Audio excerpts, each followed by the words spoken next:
Open Class 25, Open Class Doodles 25, episode 25 about the missing monologue and why modern stories kind of suck a little bit compared to old movies and old stories because they just miss this pivotal piece, fundamental piece of entertainment, of introspection, and of spirituality that every character needs. Otherwise, the whole concept is out of the window. Welcome, everybody, to the COACHMC studio. This is the place where we'll help you actors, performers, entertainers, creative minds to really stand out in the audition room, no matter where the audition takes place, no matter what you're auditioning for. Because over here at the COACHMC studio, we truly believe in talents and kind of shaping a unique, a very intriguing and compelling behavior delivery, right? This is what we should do, communicate our ideas in a very successful, authentic, and impactful way in order to kind of step up our game, to,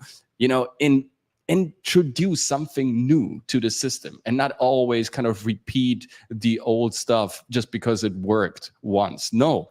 We need to rejuvenate ourselves, reinvent ourselves, revolutionize our product. And this is why we're here at the COACHMC studio, to do exactly that, to find always a new spin, a new narrative, a new way of doing things. So welcome everybody in the chat. Welcome on Facebook and on Instagram. Welcome over here at the COACHMC studio. And without any further ado, let's jump into today's episode, The Missing Monologue, and let's see what's cooking.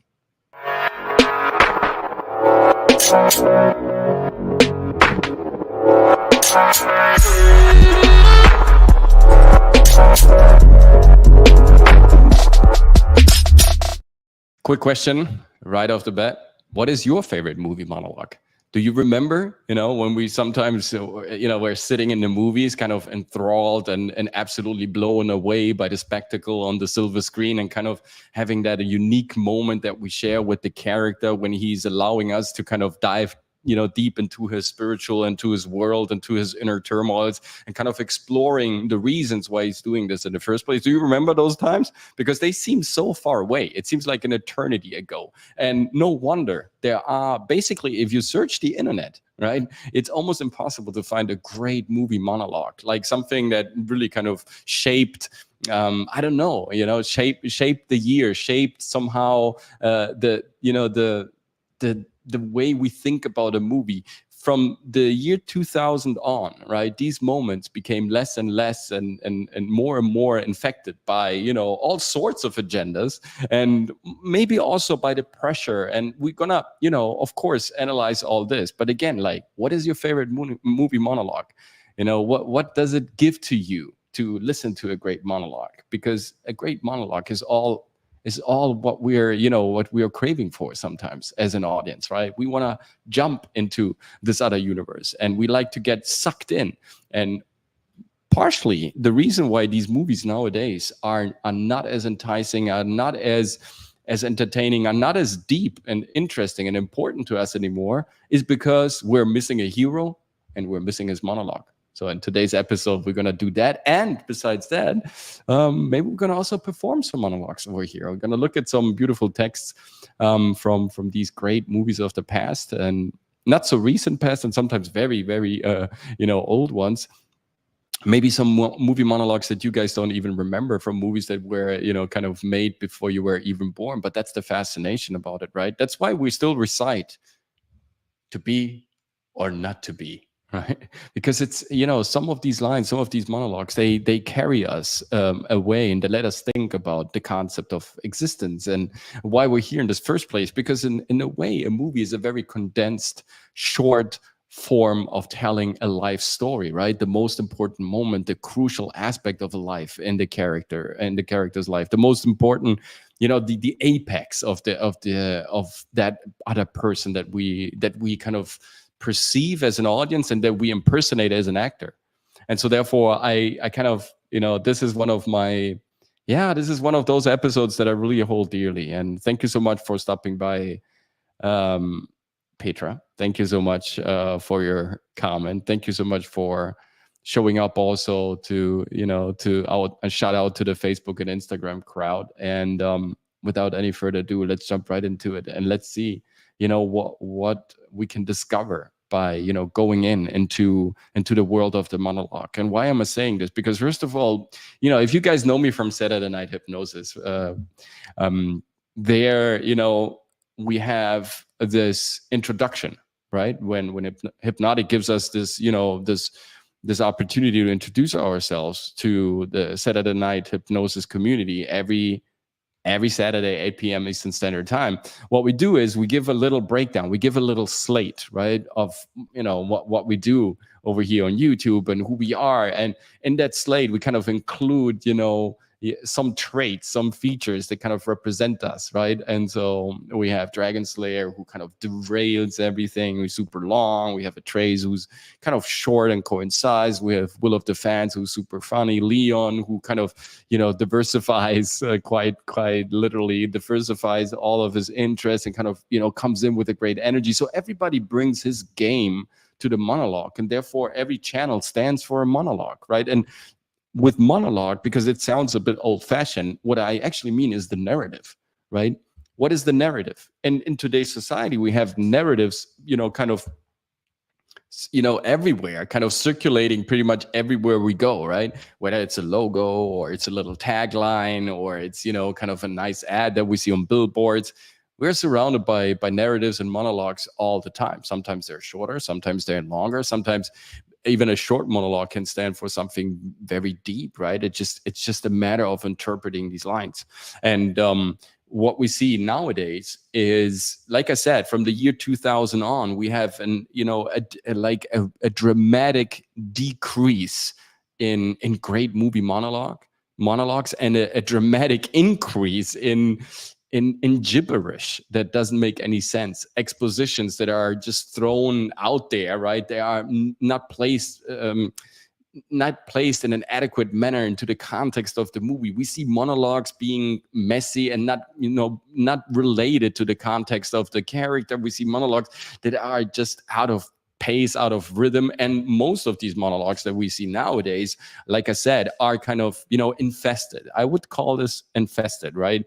Because it could be interpreted in a negative, but also in a positive way. You know, I can infect you with my ideas. And so these monologues, and some of them maybe are good ideas, but some of these monologues that we see today, most of them, unfortunately, especially with the big, you know, budget movies, they are just driven by too many factors, except the factor of telling a great story, except of, you know, exposing the character and having a great introspection of his inner world, right? That kind of explains to us as an audience why he's doing whatever he's doing, which gives us more, you know, it kind of creates a stronger bond between the audience and, you know, the movie that is being projected on the silver screen. This is what happened back in the days. Do you remember when you were sitting in a movie theater and you were completely blown away, or you just were forgetting to breathe sometimes because you were so kind of, you know, enthralled by what you were seeing, so connected to the picture, to the eyes of the protagonist, and to everybody who was kind of in that scene when when these famous monologues would actually drop, these narratives would actually be foretold. It's crazy how nowadays these monologues by the great part of these characters that we're seeing in these movies, like I said, whether they're infested or kind of, you know, infected by an agenda that really is not related to the movie or to the character or to the circumstance when the character is actually saying whatever he says. And what we can learn from this is to kind of zoom out and step out a little bit of that, you know, controversy narrative that we also run on Saturday Night Hypnosis. I'm not going to lie, and I'm going to be part of that forever, because I think constructive criticism and building up a critical mind towards the culture that feeds you, and we are part of this culture. It's not something that we just look at it. We're part of this culture, entertainment culture, comic book culture, even, brand culture. We're part of it. We defend it. We defend our choices. When we wear a certain brand, we say why we wear this. It's all narratives. These are all stories we identify with. And so therefore we have to fight for bringing back the real purpose of, wearing something, watching something, consuming something, even though I don't like the term, because it's not consuming, it's participating. When you have a great story, you are participating. I mean, Lord of the Rings, you're participating You know, you're part of the adventure of Sam Gamgee and Frodo Beutling. You are part of that incredible epic universe. You're bonded with what's happening there. You're participating. You're traveling with them. It's your voyage. It's your hero's quest as well. But if you don't have heroes, of course, and this is what's happening in the last 24, 25 years almost, quite regularly with all big budget productions, we don't have heroes anymore. Quite the contrary. What are we doing? We are de-villainizing the bad guy, the antagonist, which makes the whole concept of shooting a movie and telling a narration arc and telling a character arc, which drives the whole concept even more into a hilarious state of a nonsensical, if you don't have a villain, then you don't have a hero. So why are you shooting the movie in the first place? I guess this is what I want to say. So when you don't, Leonardo impara l'inglese, che è ora, va bene? So when you are shooting a movie and you're missing a hero, and you're missing a protagonist, and you're missing an antagonist, then of course there is no leadership, there is no narrative, there's nothing we can participate in. And therefore, yeah, it makes sense to me that these new characters that we're kind of perceiving in these movies that don't have a monologue, an authentic exposition anymore, because there is no need for it to be there in the first place, right? If you don't have a villain, because all bad guys are now de-villainized, how some of the, of the people that are coming out of the Disney and Star Wars universe are now proudly declaring when they're shooting what is the latest show, Acolyte? They are declaring proudly, oh no, we're de-villainizing the antagonist. Oh, we're so smart. This is for them like a revolutionary move, right? This is for them like, oh, that's upgrading the canon to modern audiences, because in their mind, modern audiences don't want to see a hero anymore. They don't want to see bad guys anymore. But the fact of the matter is that if we would apply this concept that they are proclaiming out of all of their thousands media outlets every day, if this concept would actually be true, there is no need for acting classes anymore. There's no need for a casting or audition anymore, for what it's worth, right? Why you should have an audition in the first place? Why you should have like movie classes or film schools anymore, right? There is no need for them anymore if you don't have a bad guy, if you don't have a good guy, if you don't have a narrative, if you don't have monologues. Just shoot the content, market it nicely, you make the profit, and everything else goes, where it goes. So let's see a couple of comments here. So Vinciga, thank you so much for stopping by. Vincinger, aka El Otaku, aka the Wheat Pillar. I just love this title. Beautiful profile name. So true. Same would be said about the leadership, corporate heads. You see, they don't understand. Yeah, etc. Don't understand it either. The same thing is happening to Ivy League colleges, right? Great institutions. I mean, we can debate about the validity of their teachings, because we see that the industry leaders that are coming out of these, so famous elitarian institutions are just ruining the country. But I guess that's another story. That's another can of worms. We're going to open up that can during our Saturday night hypnosis therapy session, or maybe over here when the Tangent Kings, aka Dragon Slayer commentaries, myself and Ryan Roger Athe are going to come together for the next open class doodles. But we know what, it's about, of course, deconstructing value and authority. Whether that authority had value in the first place, it doesn't matter. It was perceived as such by the audience. And so therefore we need to do everything in order to deconstruct that value. So now we can propose a new narrative. I guess you can call this game how to build the tallest skyscraper in town. There are two ways of building the highest skyscraper, the highest high rise in town. You build the highest high rise in town. Simple stat. It's just the tallest building. There is no other building that is taller. So you've built successfully the highest skyscraper in town. Or you can go ahead and build like a medium-sized high-rise that is not the tallest skyscraper in town, but then you tear down every other building that dares to be slightly higher and slightly taller, and so therefore you achieve the same result. So how do you want to approach great entertainment? By building the tallest skyscraper or tearing down all the others that were there before you? Because this is exactly what these big corporations are doing right now, and in the process, they're tearing themselves down as well, because everything is reputation and trust, and we can't trust them anymore if we don't have heroes and villains and narratives and anything to kind of identify with the material. So therefore, what is the reason to watch movies? Just to kind of see some flashy lights and nice colors and be distracted for a couple of hours. I guess you can call this a reason sometimes, but it's of course not the, that beautiful process that used to be, something that you want to share with your friends afterwards, and maybe also kind of rewatching the movie after you watch it, and maybe watching it several times because you felt so entertained and so touched by it, right? All that goes out of the window. Christina Renzi, the monologue in which Candice Bergen reveals to Peter Strauss the truth about the slaughter acted upon Native Americans by the American Army in Blue Soldier. I don't have that monologue in mind right now, but that's interesting. And why is that monologue so important to you? I remember one beautiful monologue also from Dances with the Wolves that was absolutely stunning. Maybe it's kind of along that path. Let me know if the year when it was produced. It would be very interesting to kind of observe that and kind of watch that too. Thank you so much. Grüße aus Österreich, Claudia. Grüße zurück. Dungeon Master Blaster, thank you so much for being on the show. This is the truth. I cannot stand the low IQ philosophy. It's not even IQ, because I'm sorry to say this, and this is not to brag or be arrogant, but IQ, intelligence, not emotional intelligence, right? Neocortex intelligence, that is based on pattern recognition. So if you can't recognize the patterns, well, then you're stupid. So it's not even low IQ, it's stupid philosophy, because it's not a philosophy. It's just using whatever agenda in order to solidify your power. It's not serving a purpose anymore. So I want to see heroes, villains, heroism and villainy in stories. Absolutely, Vinsinger, aka El Otaku. Absolutely. This is what we're missing. That's what we're talking about the whole time. I kind of wish Latino entertainment makes something that is more oriented to action, adventure, heroism, and anti-heroism, superpowers, monsters, etc. The problem is that Latino culture was hijacked by the big corporations, and they are dictating the agenda, how these Latinos are being portrayed in movies. I just recently watched the Roadhouse remake with Jake Gyllenhaal. It was beyond painful. And again, every Latino was somehow a drug dealer in the Florida Keys. Yeah, sure. Okay.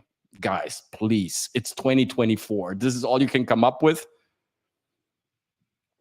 I understand why the corporate's trying to appeal to snobby hipsters. Yeah, they need them to kind of, conserve their status quo, and also because they are rich. They're giving the money and power beyond the box office, which we can provide or won't provide if we won't get served what we need. Heroes and villains, it's so easy. Have you guys ever heard of Joseph Campbell? Have you ever heard of Greek mythology? By the way, you can stop by the Open Class Doodles.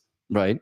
Because every second Tuesday, 6 p.m. Eastern Standard Time, I'm going to be joined by the Tangent Kings, aka Ryan Roger Athay, aka The Long Wait Till the End Comes, aka the Welsh Wizard, and then of course Dragon Slayer commentaries, and we will talk about heroes and villains and all these beautiful stories from the past that seem so vivid still today in our memory. And I always say this, human civilization, we talked about this in our last Open Class Doodle, just last Tuesday. By the way, check it out. It's a great episode. A Tale in Stone, right? Ancient ruins reveal their secrets to us, right? And we kind of explored them. Great episode. And I at least I think I had a lot of fun of exploring that. And so we were going to talk about real heroes and real villains. Yeah, we need those back. We need those back.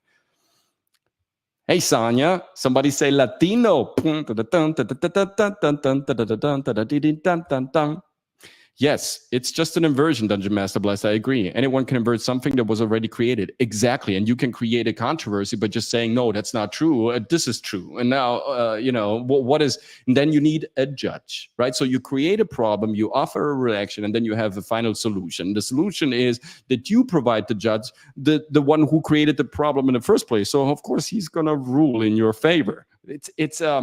It's a morbid game. It's a nonsensical game. How can they have fun by proposing something? I mean, just, the news of Fantastic Four that now this, there is a lady playing now Norrin Red, which is one of the best characters in the Marvel universe. They are destroying the Silver Surfer, this entire philosophy, just kind of, they are destroying the foundation on which they kind of create their empire. Whether because they have already another solution, that's for sure, they think they have, or because they think they can enforce this on us forever, which they can't, unfortunately, because we have YouTube, we have Saturday Night Hypnosis, and we have billions of other great creators that will, do the best in order to entertain us. What's up, everybody? So Vincica says, so true. Although there's Chicano Hollywood, Avenida Productions, many others. So looks like we got them to make those stuff and resist Hollywood's directive on the Latinos. Also from my little perspective, I'm a sand grain in the machine in this huge clockwork called entertainment industry. But of course, I experienced the same thing, right? I'm a Sicilian, so how do you think they want to cast me, right? What do you think? What kind of roles do they want to offer me? It's like, of course, always the same story. Yeah, it's the accent, or he's a Sicilian. Let's let him play a mobster. I played mobsters, of course, right? I defamed my own culture for money. Please, just put the cash on the table and then just step out. I'm ashamed of myself, right? Yeah, I did it as well. I wasn't back then. I wasn't realizing how strong that actually was, but it's probably also like not really a strong excuse. Of course, I accepted that role because I'm an artist and I tried to kind of interpret that mobster junior in the best way I could and portray him as a funny human being. Also because it was a comedy, I accepted this role also because of that. But yeah, I mean it's obnoxious, right? Latinos, oh yeah, they're drug dealers. Sicilians, they're mafiosis. Italians, they're just rebel rousers who are loud and do play around with their hair the whole time and wear gold necklace. I mean, it's ridiculous. We don't always play around with our hair and wear always gold necklace, right? Italians are way more than that. Vaffanculo, porca miseria. We don't always curse in Italian, wear gold necklace and comb our hair all the time. We're not like that. We're not narcissists like people picture us. No, we're completely different, we Italians. Okay, little joke. Yes.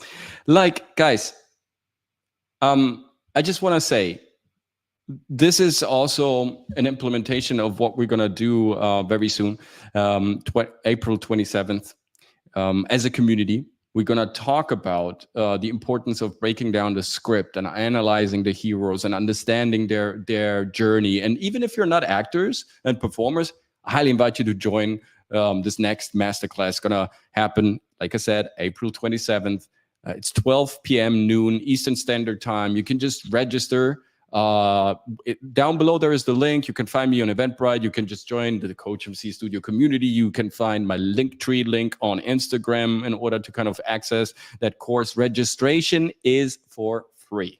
Why? Because I truly believe in making this community better, like coming together and sharing my knowledge, because I'm investing also in the ecosystem I'm a thriving and living part of. So I believe also in kind of giving down these instruments that I've learned from my master, stuff that I've distilled, and breaking down the script, understanding what's really written there, and kind of transforming it into your own product is one of the the greatest superpowers an actor has. And this is absolutely heavily linked to what we're discussing today and what I want to show you today. So definitely register and show up. We have a lot of registrations. I mean, we're proud of that, and we collected so many registrations, but you also need to show up. It's great that you said yes in the first place, but then see it through.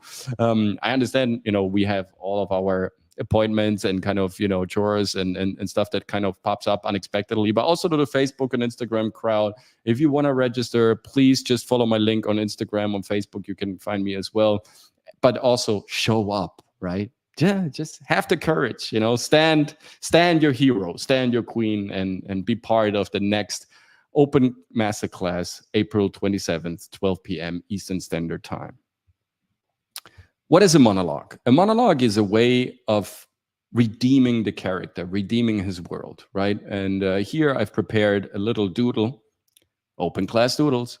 So I prepared a little doodle that kind of simplifies the idea of what a monologue actually stands for the character, what it means. And this is based on Stanislavski. This is based on the fundamentals of theater, on stage play, this is based on Chekhov. This is based on the hero's journey, on Greek mythology. So it's all here. A character wants another character in the scene or during the play to do something. A character has the will to change his world. He has enough or he wants more. And that thought kind of links in with an emotion, and that gives him that first impulse to explain people where he's coming from. Bad guys usually have long monologues that are pretty well written, but also good guys have beautiful monologues, and we're gonna, you know, explore some of them in today's show as well. And this is this is coming from the mountain range. So why do I mean, this is Mount Ararat in Lebanon. It's on the 33rd degree parallel, which is a very, very interesting and mysterious mountain complex. And with Dragon Slayer, we're going to talk about this in some future episodes. So I took this as an example because there is a trinity going on. There's our will, there's our thought, and there is our emotion. And this is what gives us the impulse to explain our inner workings. This is where we're coming from, what we want to say, what we want to share with the world. So that is, like I drew here, that is the spring of the river, right? Because it's a stream, right? This is a stream. It's a stream of words. You know, we're communicating with streams all the time. So the monologue is nothing else than a stream of words that exemplifies what the character wants. And through, you know, the process of going through, like in every good theater play, you have sort of a narration arc of a monologue. You could say that a monologue is a mini theater play. It's a mini movie. It's a mini-me movie. It's a mini-me play, right? It kind of condenses everything, the whole universe of the character, everything that we accumulated in terms of knowledge and emotion, experiences, pattern recognition for smart people, right? All through our life, that gets kind of condensed in that tiny fragment of time. We open up the window and we look into the inner world, into the spirit of the character. Now his stream is coming out, and it's built like any great song. It's built like this. Why, you know, monologues, like great monologues, usually on average are 3 minutes long, 3 minutes, 30 seconds, right? This is usually how long it takes. This is exactly the length of a great song, right? There is something about this trinity, like the number 3 also, the narration arc being part of a trinity as well. We have the first impulse, we have that initial condition, then we have the apex, right, where the forces are clashing. That's the middle section, right? This is where everything happens, where everything comes down. And through that reflection that the character has, you know, he has the final redemption. That's why Jesus is called the Redeemer, right? We get that, right? That's a spiritual narration. It's not just explaining or telling why you're doing it, quite obviously what you're doing. I get what you're doing. I see that as an audience. But a monologue is way more than just explaining. It's showing. It's letting people in and allowing yourself also as an actor, as the performer performing the monologue, to be vulnerable, to open up your floodgates and to see where the monologue brings you. I had this experience just recently with a client that was joining the COACHMC studio for a discovery session. And what we do here sometimes is, you know, we have discovery sessions in order to see if the, you know, the prospect, the, you know, people contacting us, if we're a great match for each other. So I want to explore their stories first. I want to discover who they are, and they should discover me first, right? They should know what kind of madness they're getting themselves into. And so therefore we have this free trial session, this discovery session. And by the way, if you are, you know, part of the greater Miami area, or from, you know, you're coming from South Florida and you want to join the COACHMC studio, you want to come down here physically, or you want to join some online sessions, you know, you just hit me up through readytoperform.com, send me a message, send me a mail. Let's set up a discovery session. And during that discovery session, we kind of, you know, get to know each other. I'll show you the structure of the courses, what my method is, what I believe in. But this was just to say that there was this this client coming in, and he brought this monologue because usually we're working on something that the client is, you know, currently working on, just to see what I can add in terms of spices and magic sauces. And then he kind of starts the monologue, and after a couple of seconds, I look at him. He's like, "What are you doing exactly?" It's like, "No, I'm performing the monologue." He's like, "No, you're not performing the monologue.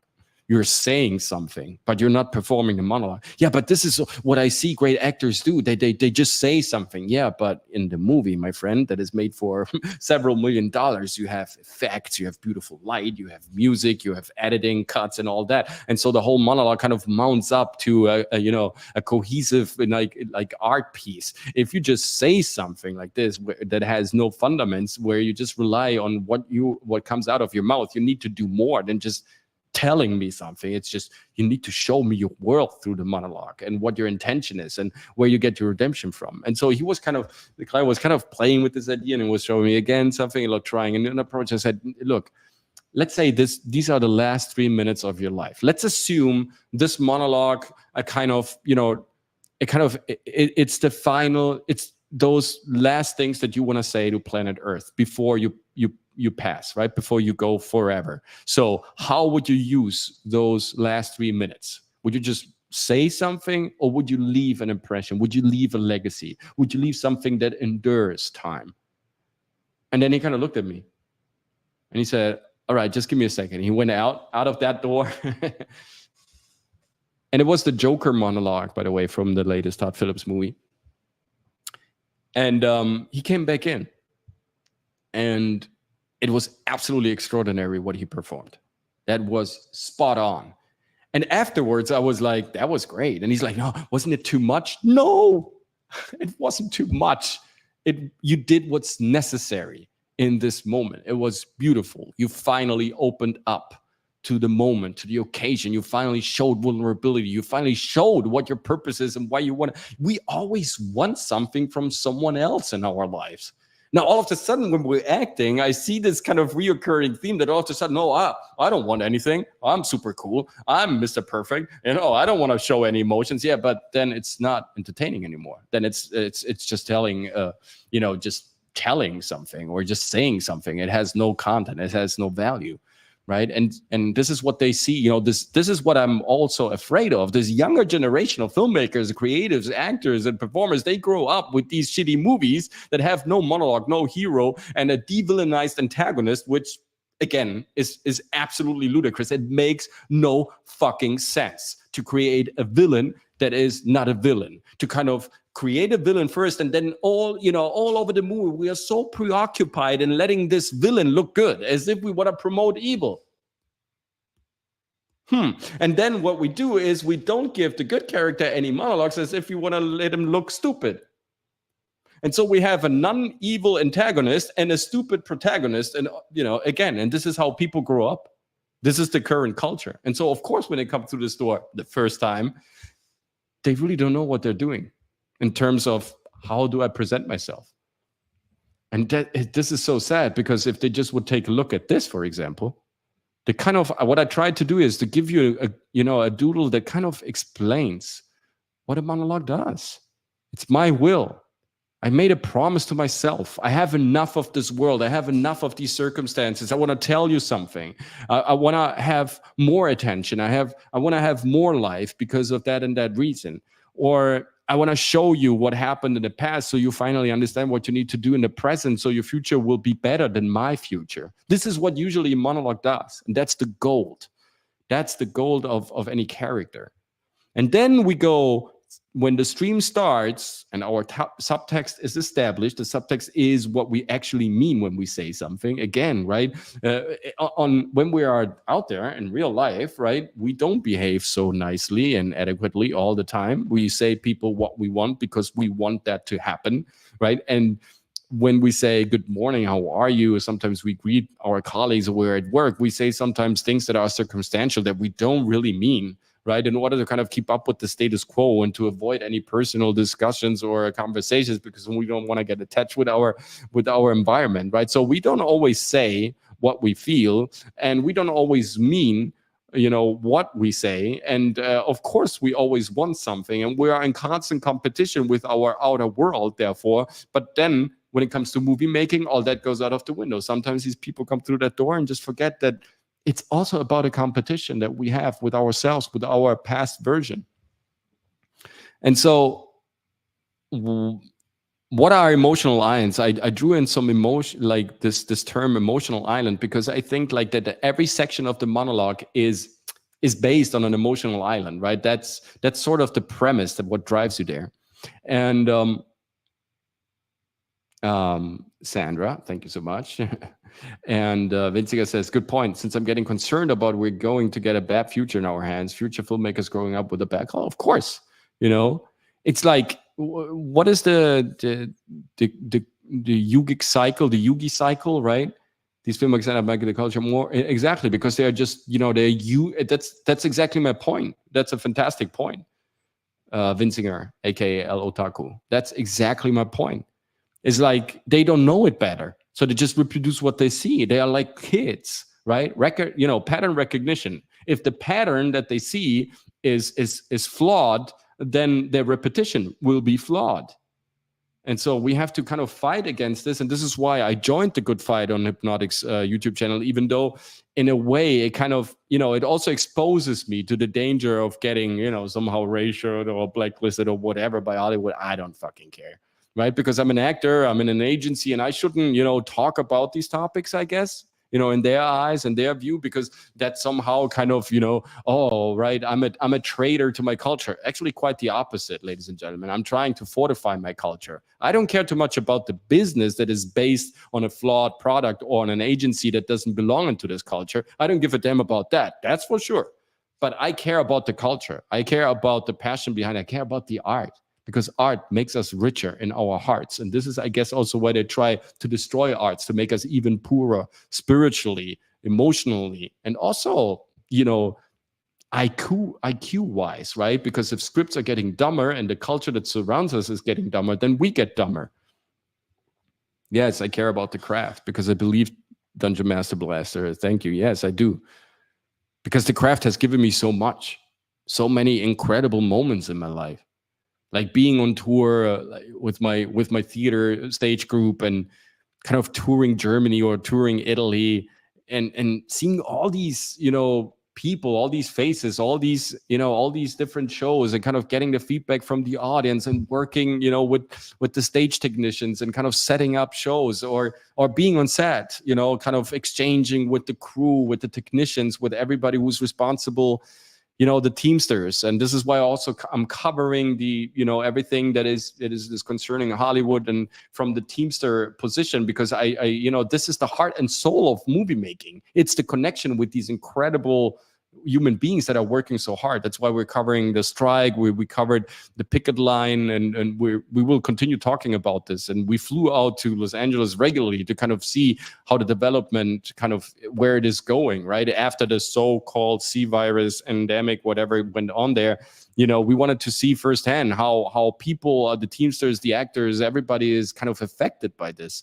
And because the craft gives us that. It gives us that reason to come together, to exchange, and to kind of, give us tips, to listen to each other, and also sometimes to fight with each other, right? To kind of throw bad words at each other and kind of apologizing afterwards and being a man, being upright about it, and kind of understanding why you were mad. This is all purifying. And they want to take this away from us so we can purify, right? Vinzinger, aka Otaku, aka the Wheat Pillar. I care about healing the culture, making it more healthier and well. And I got to get involved in the culture building game to do that. Yeah. We all do that. I mean, here on YouTube, you might think, hey, just releasing a comment and burning some calories. By the way, talking about burning some calories, why don't you hit the like button? It's just 0.00036 calories. Just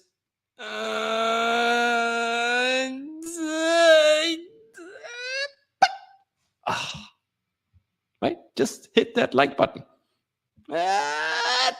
Yes. By doing that, you support the channel. And it gives me also that good feeling that somebody's listening to me.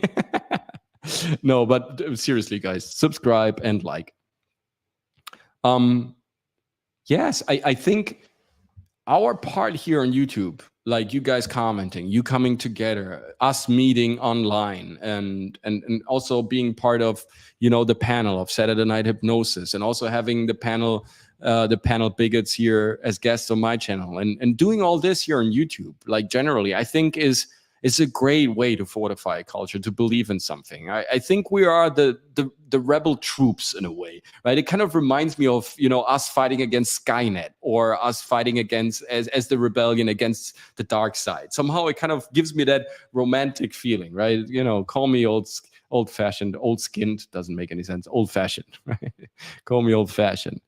Yes, I believe in that. I believe in this doodle, for example. I believe that a monologue needs this. It needs to come from a thought linked with an emotion. That gives me the impulse. That triggers me starting the stream of words, explaining through my subtext what I really mean, coming to the red phase, to the middle, to the apex, to the nucleus of my soul, right? And kind of opening up that time portal. I have a couple of minutes where I can explain my world and kind of finding the clash of belief systems and trying to understand my world, myself, my placement, and then redeeming through my actions, also kind of showing what kind of effect that had, because this is something that I miss in modern movies as well. People just say stuff, it has no effect. They don't change behavior, they don't change anything. It's like, oh yeah, thank you for that. It's like, oh, that was groundbreaking. Oh, thank you, you're amazing. It doesn't change anything, right? The character doesn't play differently, as if what he just says is just going out. Again, I think people with an attention span that is less of a turtle are directing these movies. They're not even paying attention to these fundamental details. It's like, hey, is this character now acting before he had his redeeming moment or afterwards? Can we see that in his behavior or not? Is he kind of truthful to his interpretation, or is he kind of just, kind of doing the same thing he did from day one on set? Because believe me, in a soap opera, this is what we learn, is like to kind of keep track of our own character, because we're shooting with different crews throughout the week. So it's impossible. There is not one person that kind of holds the Bible for all the characters involved in the series, in the soap opera. I'm sorry. And so therefore, you as an actor, you have the responsibility to kind of check on your character's arc, to kind of understand where he is positioned inside of the story. Was that before or after the clash of the conflicts, the contrast? Was that before or after his redemption? Was that before or after he fell in love? It's like you have to constantly check throughout the week where you at in the story, in the character's arc, so you can play, a cohesive character. Otherwise, you would have jumped, back and forth with your emotions. But of course, if you don't have serious actors, if you don't have professional actors that are going through a certain training, that are used to these type of echelons and these arenas that are stepping in, are getting themselves in, because nowadays these actors seem to be very concerned about the marketing, about the looks, about the nipples and whatever, and the hair color. They're not really concerned in playing a cohesive character though on screen, right? Because they get so pressurized, they get so much information on set, right? And so they're probably also not trained or not used to kind of splitting up the responsibilities, understanding, hey, when I'm on set, I should kind of exclude the outer world as much as I can and turn off all fucking distractions in order to kind of focus hardcore on the task at hand and understanding where my character is right now in the arc, right? In the process of telling the story, instead of kind of Instagramming, Facebooking, Snapchatting, and doing all the other weird stuff that shouldn't be there on set, because on set, we just focus on delivering the story, our narrative. Yes, we are the true rebellion. Yes, for sure, Vincia. We are the true, unlike the far left. Yes, unfortunately, yeah, they left us. They've been hijacked, compromised, corrupted, name it like you want to name it. But yes, unfortunately, it's true. We all are. What is left? What is right? What does that even represent? It's left hemisphere and right hemisphere. The one hemisphere can't work without the other. Technically, yeah, you can find substitutions, but as a human being, you need both hemispheres to interact with each other, to be a cohesive container of life, right? To kind of to act in common sense. And this is what these people clearly lack: a right hemisphere. They're just left-sided. They walk around like this the whole time, like they're the hangman, because they don't realize that their mind has been hijacked into this hive mind of agenda and false and nonsensical narratives that once you explore them and dissect them a little bit, just a bit more granularly, they kind of fall apart.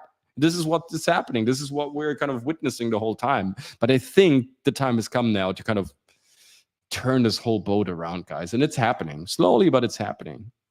Justifying the minorities and many others with bad ideas, bad effects to the culture and Marxism. Yes, I agree, right? They are painting minorities according to the stereotypical cliches in order to have a very easy way of condemning a certain behavior of the white man. Look at these minorities. It's not true. First of all, they are not victims. They are not minorities, right? They are, in what context, what kind of minorities are you talking about? They're not minorities. Look at their, how they live and everything. well put together. They know how to organize. They know exactly how to distribute labor, how to stay together. So minority, what does that even mean, right? They're human beings, and by putting them into this box and then kind of claiming that they're the victims, you're the racist in the first place, and now all of a sudden you are the helping angel, right? Oh yes, let me help you into the golden Hollywood echelon, so finally you don't have to kind of live like a minority anymore. It's a very twisted thought, and again, it's kind of lacking this very simple structure here. It's lacking common sense. I kind of wish actors, filmmakers prioritize more in making and delivering good stories the right way than impressing people and looking good. Yeah, unfortunately, it's not modern anymore to say something like this. Hey, you don't want to just look good, because it's somehow the context has become more important than content, right? So therefore, don't get fooled. Also, to the people on Instagram and Facebook, guys, don't get fooled by media too much. Always kind of do your own research, kind of build your own mind, build your own opinion. And if by the end of the day, after meticulously researching everything, kind of building your own opinion, you're still convinced that they're doing this the right thing. I mean, go ahead, right? Just go ahead. That's okay. But after you've done your research, after you've done, you thoroughly thought about what you're subscribing to, because it's not just going to a movie. You're giving money to a company that is perpetuating and investing in, kind of building opinions and building tendencies inside of human beings, instead of delivering us magic and great escapism and giving us the opportunity to kind of, let our mind just wander around for a couple of hours. And they know how healthy that is. So if your opinion after doing your own research still is that they're acting out of a benevolent place, go ahead, sure. But first, kind of understand what we're talking about, because without redemption in a story, in entertainment, in culture, without coming, the water flows from the mountains through the soil. It encounters obstacles. It overcomes all sorts of little hurdles, big boulders, and then kind of goes beneath the soil again, resurfaces until it finally kind of unites with the sea. This is our redemption. And these troubles, these rapids, these dangers that will kind of pop up, they should be real dangers in order to kind of solicit some sort of like an intelligent reaction. And then we have to come up with a solution in order to kind of, de-escalate the problem. And therefore, if we are not asked anymore to come up with solutions, if everything is comfortable, everything is the same, and there are no emotions involved anymore, then we don't have redemption. And without redemption, how can you survive? You will have generations of depressed people. This is what I'm fighting for, right? So a monologue, what should a monologue contain? On the left hemisphere side of things, it should be clear what you're talking about. It should be also specific in certain points and granular, of course. And on the right hemisphere of things, from the emotional standpoint, from the esoteric standpoint, from the passionate standpoint, a monologue should be intense and very urgent and vital to that character's life. And yes, I did a little excursion, me, and I try to kind of understand, try to break this down. This is exactly what the Trinity of Hinduism stands for. You have Brahma, that's, opening up your eyes and kind of realizing the universe you're in, and then you finally kind of collect a thought and kind of clink that thought into an emotion, and you bring life, right? That's Brahma, that's the life consciousness. Then you have Shiva. She destroys everything. That's the apex of the monologue. That's the clash of conflicts. This is this is the friction. This is what we're looking for. This is what we should look out for as actors. We need to look out for conflict in the scene, right? And she's also the goddess of love and war, like Venus, right? Because you go to war because of love, like we explained also in our Greek mythology episode about the Battle of Troy. And then we have Vishnu. That's the third god in the Trinity of Hinduism, who's the redeemer. Who kind of, stands for peace and understanding and healing and regenerating. So a monologue is that. It's that Trinity. It's a very ancient and it's almost like a sanctuary for storytelling. And if you take that sanctuary away, you take the magic of storytelling away. And this is why these movies suck. Why modern movies mostly suck, because they miss the monologue. Or sometimes the monologue is placed in a bad way, or there's no sense for rhythm. There's always something wrong with today's monologues. They're not really reflecting, they're not really giving us these specific and granular informations. They are a bit foggy and messy. They're not vital enough. They're missing all these ingredients, all these components that I kind of placed down on the doodle today. So water is blue and war is red, and this is blue and red. This is love and fear. These are the two basic emotions we are always going through as human beings throughout our lives. Everything else is just a manifestation of these two basic emotions. And gold is what is hidden from the world, right? This is our thought. This is our will. That's gold. So these are the three basic colors. This is everything a monologue needs in order to exist and to have an effect on people. It's not that hard, but somehow, Hollywood has forgotten how to write great monologues, how to interpret these characters, how to write a hero's journey. Or let's say the good people who knew how to do that were fired, and now they were replaced by these goofballs who pretend to know everything better and to kind of reinvent stories just by tearing down the old stories. That's not inventing a story. They're using old characters that they deem are outdated, and now they place them in hilarious contexts where they make absolutely no sense, and they lecture them continuously through the NPCs and the other characters, and you can hear through the other characters' lines, you can hear them preaching to you as an audience, which is absolutely this is an absolute no-go. Again, why you have a movie school? Why you have film schools where they teach you exactly the opposite?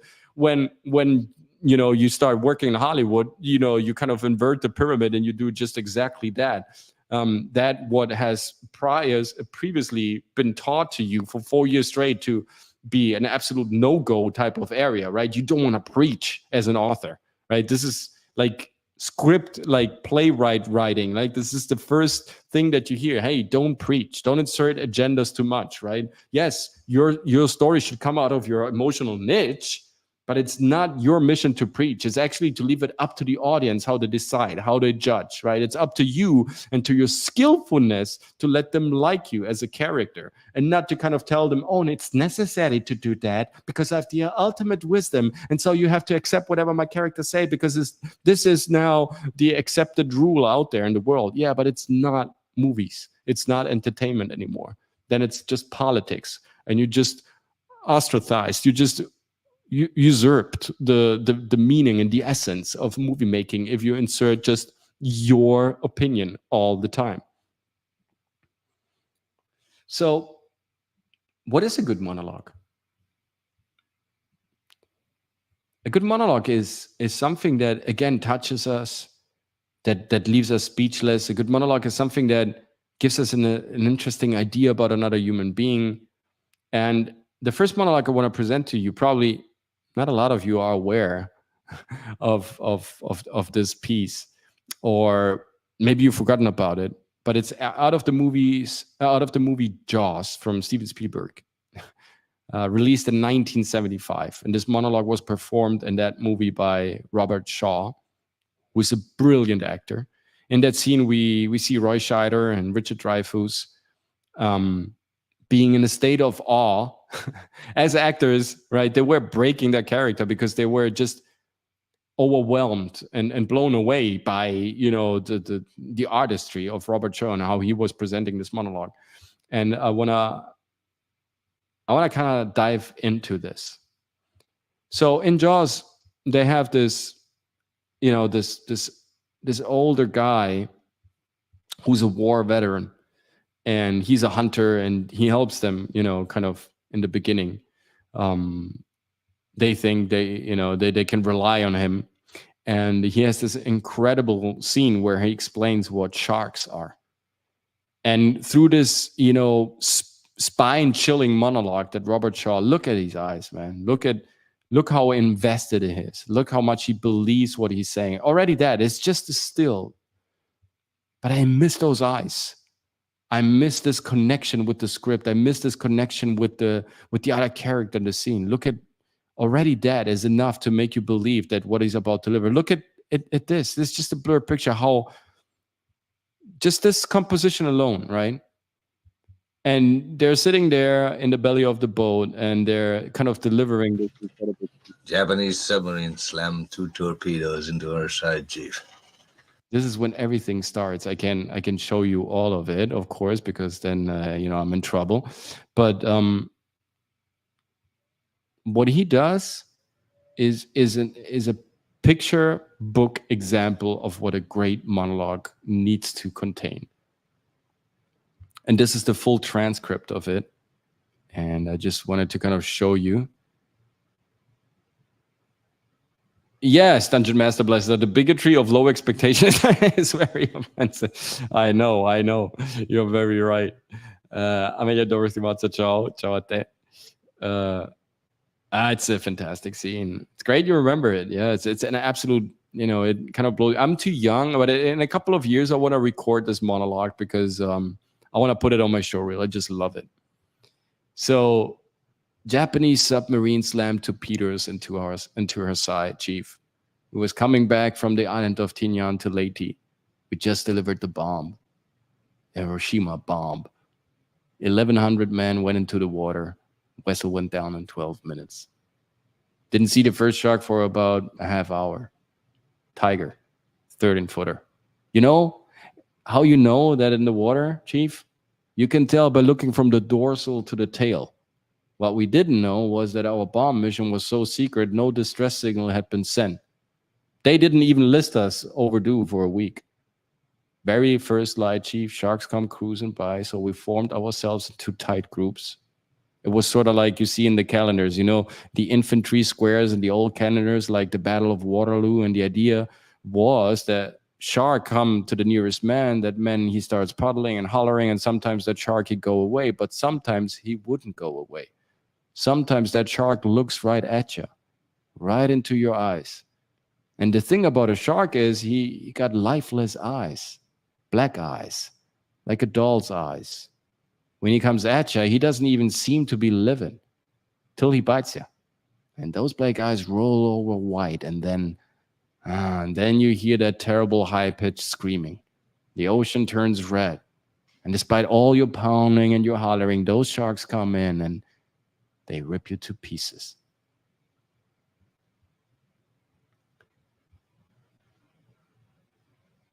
By the end of that first dawn, lost 100 men.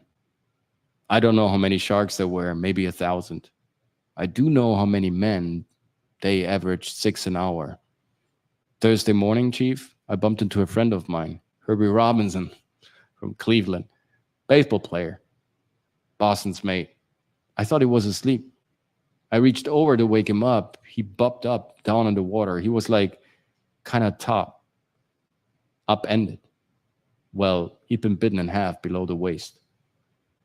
At noon on the 5th day, a Lockheed Ventura swung in low and he spotted us. Young pilot, not younger than Mr. Hooper here. Anyway, he spotted us, and a few hours later, a big old fat PBY came down and started to pick us up. That was the time I was most frightened, waiting for my turn.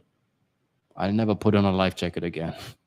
So 1,100 men went into the water, 316 men come out.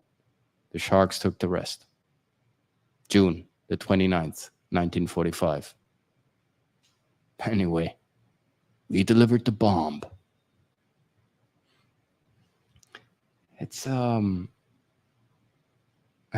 wasn't really my best performance, but it wasn't about performing it, but it's just to show what that speech does to you, right? All these pictures, all these images, what happened in the past, it just explains where he's coming from, and that he set the mood for the movie. He set the movie for everything that was to come. He let you experience his pain, and he's laughing about it. He was coming back from the island of Tinian to Leyte, just delivered the bomb, the Hiroshima bomb. It's just an incredible, flawless concentration. He's relaxed, but he's also concerned. and he goes back into time. And this character who sits there, look at Richard Dreyfuss. He said once in an interview, he was so blown away by how Robert Shaw was playing this, that he's just like reacting. This is just a genuine reaction. He wasn't even playing. 1,100 men went into the water. Vessel went down in 12 minutes.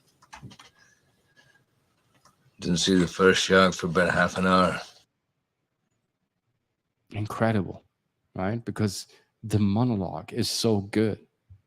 Everything that he's in tune with his speech, the rhythm, the scratching of the, you know, the old wooden planks of the boat, that atmosphere that is created is just marvelous. It's just a marvelous scene.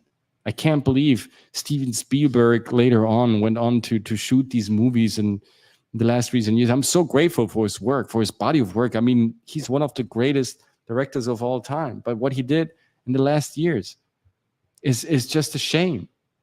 They're all in the zone. Dungeon Master Blaster, for sure, they're all in the zone. They're all there. They're all feeling it. They're all vibing with the words. They're all resonating with what's going on here. Tiger, 13-footer. You know that when you're in the water, Chief? You tell by looking from the dorsal to the tail. It's just shivering, right? It's incredible goosebumps. Unbelievable performance. Unbelievable text. What we didn't know was our bomb mission had been so secret. Yes, it's those moments, right, that made movie history. And they're going through the monologue, right? The character becomes the conduit of the resonance of the story, of the author. This is when, you know, kind of everything comes together. Everybody is in the zone. Everybody is delivering his best content. Let's take a look at another monologue. I have picked another one out that you might know a bit better, and that is the monologue from the movie Blow, interpreted by Johnny Depp, and was written by David McKenna and Nick Cassavetes, and it was, you know, kind of extracted from the book of Bruce Porter. Hello, Dad. You know, I remember a lifetime ago, I was about 3.5 feet tall, weighing only 60 pounds, but every inch your son. Those Saturday mornings going to work with my dad, and we'd pile into that big green truck. I thought that truck was the biggest truck in the universe. I remember how important a job we did was. How, if it weren't for us, people would freeze to death. I thought you were the strongest man in the world, Pop. Remember those home movies when Mom would dress up like Loretta Young? Ice creams, football games, playing Hook the Tuna the day I left for California, only to come home with the FBI chasing me, that FBI agent Trout, when he had to get on his knees to put my boots on, and you said, "That's where you belong, you son of a bitch," putting on Georgie's boots. That was a good one, Dad. That was really something. You remember that? And that time you told me that money wasn't real? Well, old man, I'm 42 years old, and I finally realized what you were trying to tell me too many years ago. I finally understand. You're the best, Dad. I just wish I could have done more for you. Wish we had more time. Anyway, may the wind always be at your back, and the sun always upon your face, and the winds of destiny to carry you aloft, to dance with the stars. I love you, Dad. Love, George. Again, another movie monologue that presents perfectly what we were trying to tell here, guys. That a monologue needs that in order to kind of, you know, to bring everything into fruition, to make us understand. That monologue here from David McKenna, from the movie Blow, performed by Johnny Depp. 2001. You arguably could say, hey, this is from the 2000s. Yeah, I said decreasingly, right? It started in the 2000, 2001. They had some good shots here and there. But, it got more and more, to the point where it has lost completely its meaning. It got more and more to the point where monologues were not written anymore, where they were not placed adequately anymore into the script, where they had no rhythm, no sense, no meaning, no purpose, no fulfillment, no spirituality, nothing. Right? It's about explaining that. How difficult is that? It's not easy, I get it.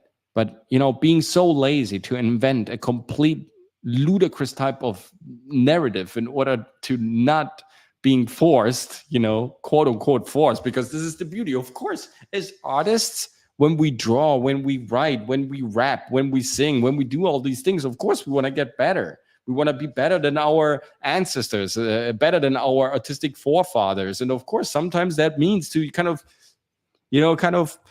going crazy and being seriously doubtful about your talents and kind of, moving in circles for a long time and being frustrated about that you can't come up with a product that is better than yesterday's product, right? That belongs to art. You have to go through that suffering. The suffering is the one that instructs. Through the suffering, we understand, we build, we improve, we grow, we mature. If we don't have that suffering, we always take shortcuts. We will end up in misery. We will end up in a dead end, in a cultural and spiritual dead end. You can't avoid the suffering. I'm sorry. And hey, what type of suffering are we talking about? That you have to invest a couple of hours more in order to extract something beautiful, valuable, and something that is really containing something interesting out of the author's, chest, out of his words, something that comes out of us that is like, what type of suffering are we talking about? It's work. Yes, we have to invest in that. That's art. Sometimes we have to kind of dig deep. And yes, it might hurt, but it's also healing in the process. So what are you complaining about? Work that you have to invest that will ultimately heal you and make you rich? Is that what you're complaining about? What is it that you want? A perfect life where nothing happens? Remember what the agent said to Morpheus? It's like, we designed this project to be a paradise first, but people rejected it. They wanted the suffering. They wanted the struggle. They wanted to go through the hardmanship. Yes, we want that. That's something innate that we need and we crave. We want to, come up with solutions, to find the problem, reacting to it and coming up with a solution. And then finally say, hey, I came up with a solution. I repaired this. I fixed this. I made this better. I improved my behavior. I improved the way my robot is functioning. I improved my anything else, right? I did this. And this is the proof that we need in order to kind of solidify our belief into our actions and into our talents. If we take this out, where should we get our belief? You see, this is a true problem that these people can face, because they know exactly that there's quote unquote philosophy is not a philosophy. Because philosophy means Sophia. It means wisdom. Sophia means also Baphomet, which is not such a nice term, but it just stands for the idea that you have to be the light bringer. If you're not the light bringer, you're the absorber of darkness. And where that leads to, we've explored in the 1930s, right? Is this what these people want?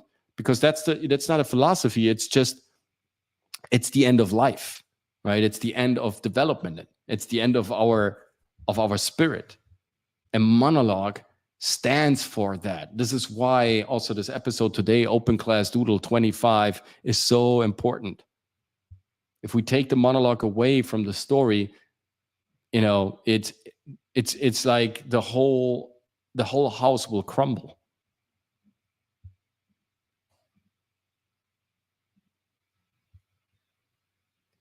Another one, beautiful one, that I really love. It's a great monologue. It's please, not this one.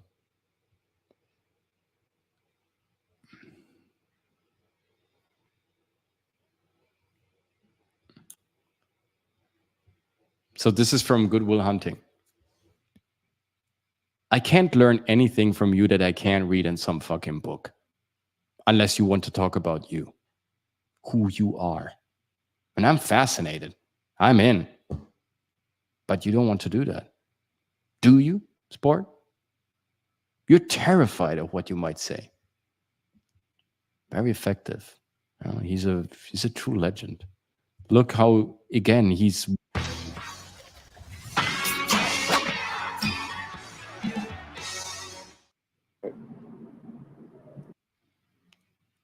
It's like, again, relaxed confidence, focused look, being in tune with what you say. You've never been out of Boston?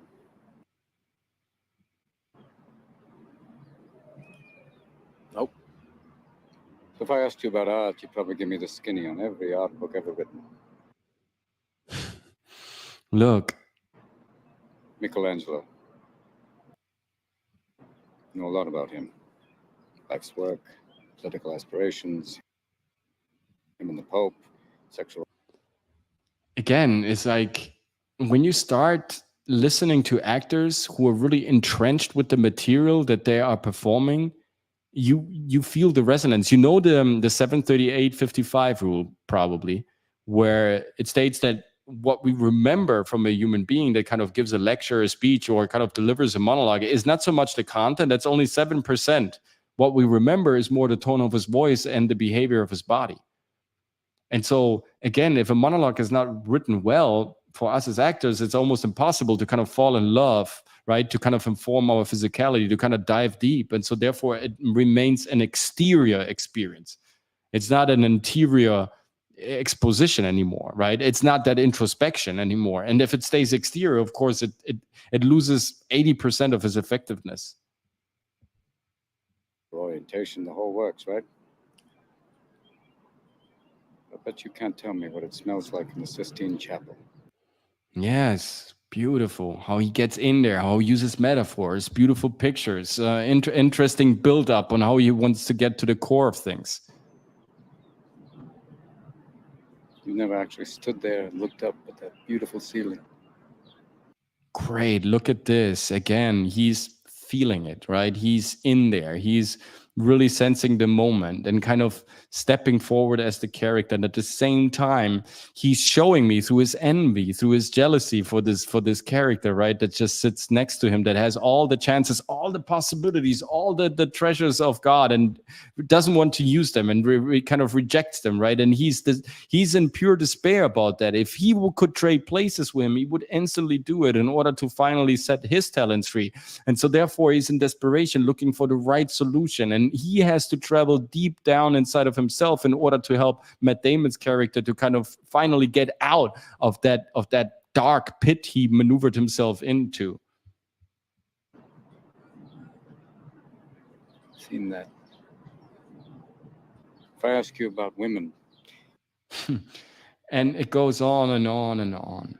Beautiful. I mean, Robin Williams is an acting legend, of course. He's one of the greatest of all time, right? He's up there in the echelon. Peter Sellers, Marlon Brando, Peter O'Toole, Laurence Olivier, and Robin Williams, right? He's up there. Denzel, he's one of the greatest. Sidney Poitier, yeah, to have some diversity here too. I'm just joking. I love Denzel, right? I love Denzel, and Sidney Poitier is also one of my all-time faves. But yeah, he's up there, right? And why? Because yeah, it's that, right? It's kind of turning that monologue into something that is behavioral, that is beautiful, that goes way deeper than just saying something. It's not content, guys. And the problem is, of course, nowadays we're surrounded by content. We're surrounded by noise. We're surrounded by trash. We're surrounded by nonsensical stuff. So therefore, if that is the culture, I replicate the culture.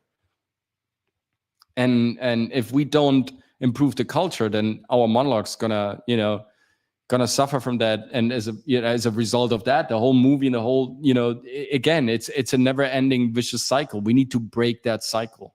Like, help me break that cycle, guys. If I only knew. No, but I think you get my point today, right? How important it is to to look at a monologue and understanding the character and his world and therefore kind of diving deep into this universe. And one of the best monologues to do that is this one here by the incredible, really incredible Sean Astin in The Lord of the Rings, The Return of the King, his incredible monologue that he delivered to his friend Frodo, played marvelously by Elijah Wood. So Frodo starts by saying, "I can't do this, Sam." "I know," he replies. "It's all wrong. By rights, we shouldn't even be here. But we are. It's like in the great stories, Mr. Frodo, the ones that really mattered, full of darkness and danger to wear. And sometimes you didn't want to know the end, because how could the end be happy? How could the world go back to the way it was when so much bad had happened? But in the end, it's only a passing thing, this shadow. Even darkness must pass. A new day will come. And when the sun shines, it will shine out the clearer. Those were the stories that stayed with you, that meant something. Even if you were too small to understand why. But I think, Mr. Frodo, I do understand. I know now. Folk in those stories had lots of chances of turning back, only they didn't, because they were holding on to something." And Frodo replies, "What are we holding on to, Sam?" And Sam goes on by saying that there is some good in this world, Mr. Frodo, and it's worth fighting for. If there's anyone I want in my corner on an adventure to destroy a magical evil ring and save the world, Samwise Gamgee is who I would want beside me. For sure. I couldn't agree more. That is a beautiful monologue. And the spine-chilling thing, the spine-chilling fact about this monologue, it's perfectly representing the state we are in. And that shows once again that you shouldn't touch, that you shouldn't even dare to start thinking, to conceptualize a fragment of a thought, of even going into a direction of thinking, of changing even a comma of Professor Tolkien's work. He was a prophet of literature, of language, of storytelling, of great monologues, of imperial epical stories and universes that were reflecting the two fundamental patterns of this universe, fear and love. And people who touch Tolkien's work must be evil, because by touching this work and not letting it how it is and just, truthfully trying to fulfill its purpose like Peter Jackson did in the best trilogy that was ever shot by mankind, that means that you are rebuking, refusing, rejecting the idea of love, rejecting the idea of spirituality, and embracing the idea of mental illness and laziness just for the sake of not being able to compete, or just for the sake of avoiding competition. Because these people were turning these stories upside down, who are inverting the status quo and erasing the monologue and devillainizing the antagonist and feminizing the man and kind of deconstructing the hero and militarizing the woman. All these things that they did, all these heinous things and hideous things that they did to our culture, to romanticism, to the hero's journey. This is a crime against themselves. We know what game they are playing. We know where this route will take them. We know exactly what master is kind of, commanding them. And so for them, it's the loss. For us, it's just realizing on which side we stand. So therefore, it's a beautiful statement. It's a beautiful testament of Tolkien there that kind of tells us it is okay. The fight is okay. We are on the good side here. They embrace hatred. We embrace Tolkien. And I will forever stand with Tolkien and with nothing else, because he is the true master of he kind of embodied all the perfect virtues of storytelling in his books and his monologues and the meaning he kind of injected into his stories. Were his stories perfect? Were his books perfect? To me, they were. But of course they were, because they have flaws. Because they were sometimes going in places where you thought it doesn't make any sense, but it's beautiful. It's a nice ornamentation, and I feel like he wants to give us something else with this character. He's not serving 100% the purpose now of telling the story, but maybe kind of, putting some right decorations and right pieces of understanding to the story, instead of just mechanically trying to push forward to the grand finale and having the clash, and then bada boom, the movie's over and the book is finished. And now, it's not a formula that Tolkien uses. He uses storytelling. And so therefore, this monologue here is also the monologue that is going to close down the episode today, because there's no better way to end this. Sam Gamgee's monologue it's a picture book example of what a monologue should contain and what it gives to us as an audience, right? Because even just reading it in such a lunatic way I'm doing it right now, it just hits you. It's perfect because it's authentic, it's genuine, it's believable. It's an introspection, like an introspection should look like. He was a master of storytelling. And everybody who dares to touch Tolkien, right, should be obliterated. And this is exactly what we do. Linguistically, of course, dear YouTube, linguistically, intellectually obliterated. I mean, they obliterate themselves just by touching the material. They're showing their weakness, right? Because they couldn't possibly come up with the body of work that the master Tolkien came up with. What the other masters, for what it's worth, of the past, who wrote all these beautiful pieces of art. So this is my hymn to the monologue, and my love letter to the romantic side of filmmaking, and also my declaration to the hero's journey and to a real villain. We need real villains, because they create the problem that will trigger our intelligence and our collaboration, that will trigger our spirit to kind of come closer to each other and fight the good fight. And this is exactly, I mean, how crazy is that? It's exactly what is happening. We're coming together as a community, showing us support, showing us respect, commenting our videos, because we are fighting against a villain that wants to tell us that he's not a villain anymore.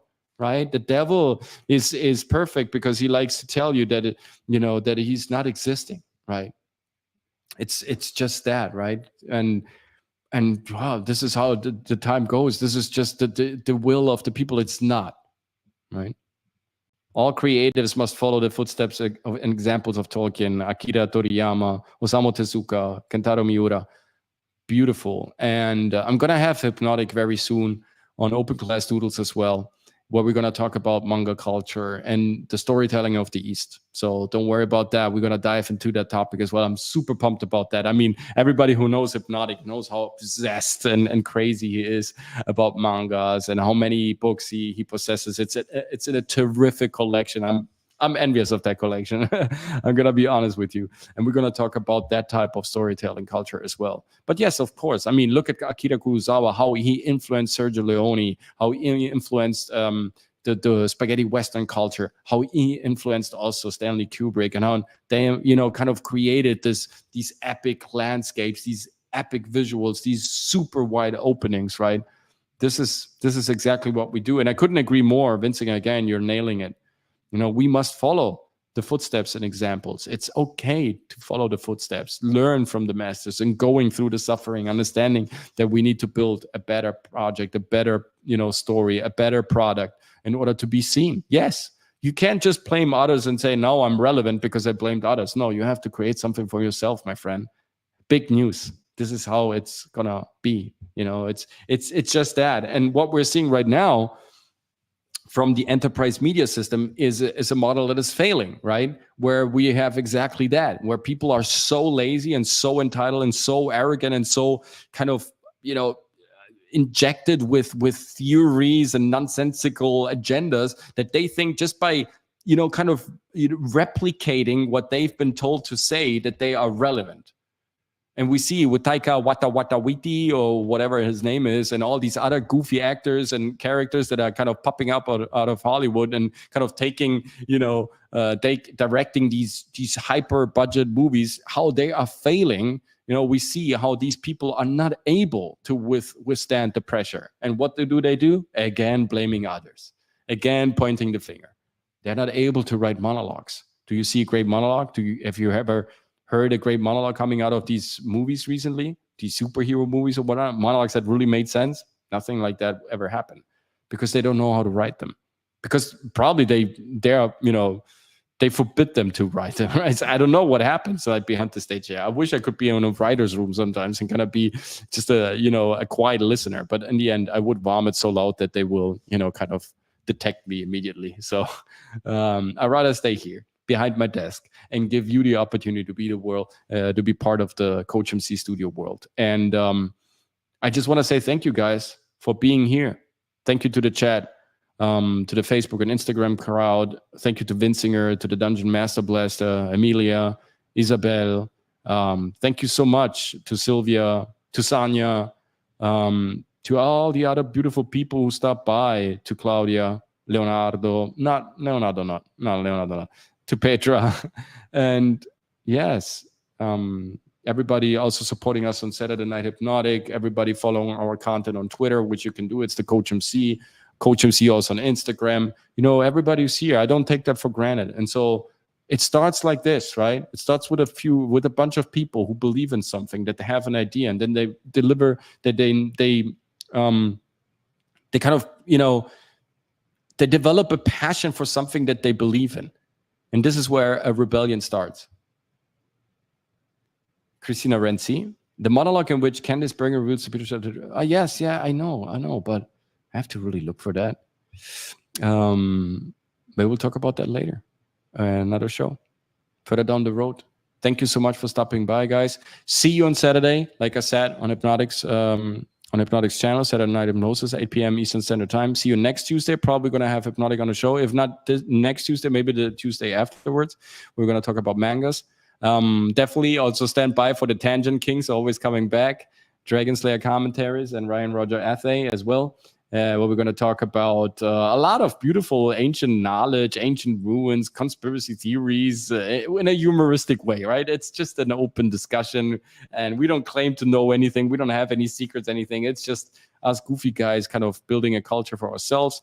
Catch me also with the next masterclass happening April 27th. Register through Eventbrite, or down below there is the description. You can find me also on Instagram through the link tree. It's a great opportunity also to network, ask questions, to kind of, step up your toolbox, to insert some new spices, right, and some new ingredients into your secret sauce. Thank you again also to all the people kind of, commenting on social media platforms when I'm kind of posting something. It's really great to have your support, to know that you're out there. Follow me on Twitter, guys, because it's a great platform to exchange, to give me your opinions. Whatever topic you like to get covered in the next upcoming Open Class Doodles, let me know. Maybe you can make a doodle about that. Check out my other videos on the channel. Definitely subscribe if you haven't so far. Guys, it goes such a long way, just to help us to kind of support our mission over here at the COACHMC studio, to kind of fortify great craft and to kind of tell great stories as well. And definitely also, if you like to work on your portfolio, if you like to work on your monologue, if you like to become an actor, or you are already an actor and you like an upgrade of your career, you like to kind of see where this whole path is kind of taking you, then definitely join us on readytoperform.com. Send me a private message, send me a DM also on Instagram, send me an email through my text block, and let's set up a discovery session completely for free, no strings attached, and let's see where we can take this product of yours, your story, your narrative, your monologue, and our culture. Thank you so much, guys, for stopping by once again. And I leave you with this thought. Nothing is open and nothing is end. Everything was closed and then it began. When the flowers diminish and the earth will perish, the sun will go down, and finally the moon will appear. But is it the end, Or is it clear that it will stop just for a second and it will tend to come back and come back again, because after sun, darkness will follow, and again the sun will shine on the horizon, no matter where you're from, no matter what happens to you, no matter what tear you are crying, no matter what fight you're fighting, no matter what just cause you're following, no matter what agenda you're carrying, the flag that you are waving is the flag of your own passion. So stand away from people who want to write something on your flag that doesn't belong there, and stand for your own values and build your own opinion by creating something that belongs just to you. And this is what we present to the world. This is how we are the heralds of a new opposition, of a great rebellion of culture, and of a great revolution, because revolution in the end means that the cycle is coming back without any end, and we're always caught in the magnificent tale of twist and life.